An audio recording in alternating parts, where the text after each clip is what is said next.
Hello বন্ধুরা, কেমন আছেন সবাই? আশা করি সবাই খুব ভালো আছেন। চলে এসেছি থাইল্যান্ডের পরের পর্ব নিয়ে।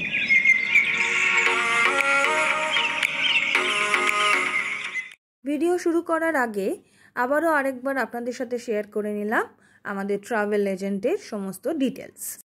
আমার আগের ভিডিওতে তো আপনারা দেখিয়েছিলেন যে আমরা ব্যাংকক পৌঁছে গেছিলাম। আমাদের এখনকার গন্তব্যস্থল হচ্ছে ফুকেট।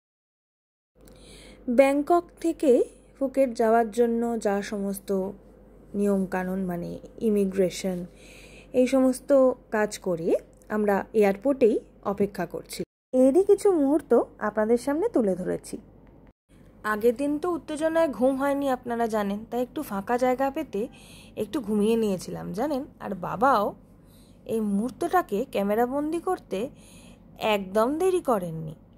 যাই হোক, আরেকটা কথা বলি আপনাদের, ইন্টারন্যাশনাল এয়ারপোর্টেও কিন্তু প্রচণ্ড ঠান্ডা হয়, যেটা আমরা সাংঘাতিক অনুভব করছিলাম, কিন্তু কিছু করার ছিল না, কারণ সাথে কিছু ছিল না।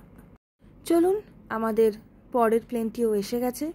প্লেনের ভেতরের পরিবেশ তো আপনারা দেখতেই পাচ্ছেন। সময়ের সাথে সাথে আমাদের উত্তেজনাও বেড়েই চলেছে। চলতে শুরু করলে আমাদের প্লেন, কিছুক্ষণ বাদে আমাদেরকে টিফিন সার্ভ করা হলো। টিফিনে না দারুণ একটা গুডি ব্যাগ দিয়েছে। কি কি দিয়েছে দেখাই চলুন। জলের বোতল, ওয়েট টিস্যু এবং একটা পাইনঅ্যাপেল পাফ। এরপরে এলো কফি। তার সাথে কতটা তেতো ছিল সে আর আপনাদের বলে বোঝাতে পারবো না। এই সমস্ত খেতে খেতেই কিছুক্ষণ পরে চলে এলাম আমাদের পরের গন্তব্যস্থল ফুকেট।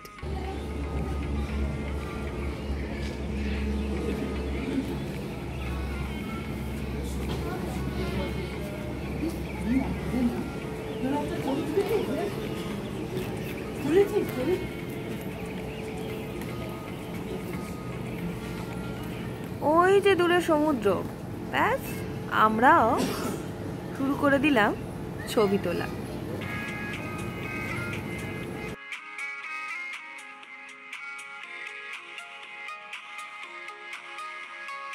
চলুন, আমাদের লাগেজও চলে এসছে, আমরা কালেক্ট করে নিয়েছি।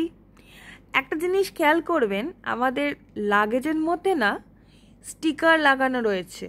বুদ্ধিটা আমার বাবারই। কি হয়, অনেক সময় এই বেল্টে যখন ব্যাগগুলি আসে তখন অনেক ব্যাগই একই রকম দেখতে হয়, তাই এই স্টিকারগুলো লাগানোর কারণে আমরা খুব সহজেই আমাদের ব্যাগগুলো দূর থেকেই চিনে ফেলতে পারছিলাম।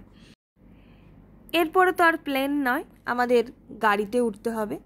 বাইরে এসে না খুব সহজেই পেয়ে গেলাম আমাদের গাড়ির ডিটেলস। দেখুন ভিডিওতে ভদ্রলোকের হাতে আমার বাবার নাম এবং গাড়ির ডিটেলস লেখা রয়েছে।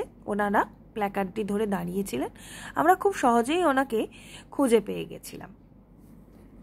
চলে এসেছে আমাদের পরের বাহন। একটা জিনিস দেখাই, দেখুন গাড়ির গায়ে একটি নম্বর লেখা, এটা হলো হেল্পলাইন নাম্বার। চলতে শুরু করলাম ফুকেটের রাস্তায়। কি অদ্ভুত ব্যাপার জানেন, এত গাড়ি অথচ একবারও গাড়ির হর্নের আওয়াজ শুনতে পেলাম না। আসলে ওই চলতে চলতে বারবার হর্ন বাজানোর অভ্যেসটা এখানের মানুষের নেই।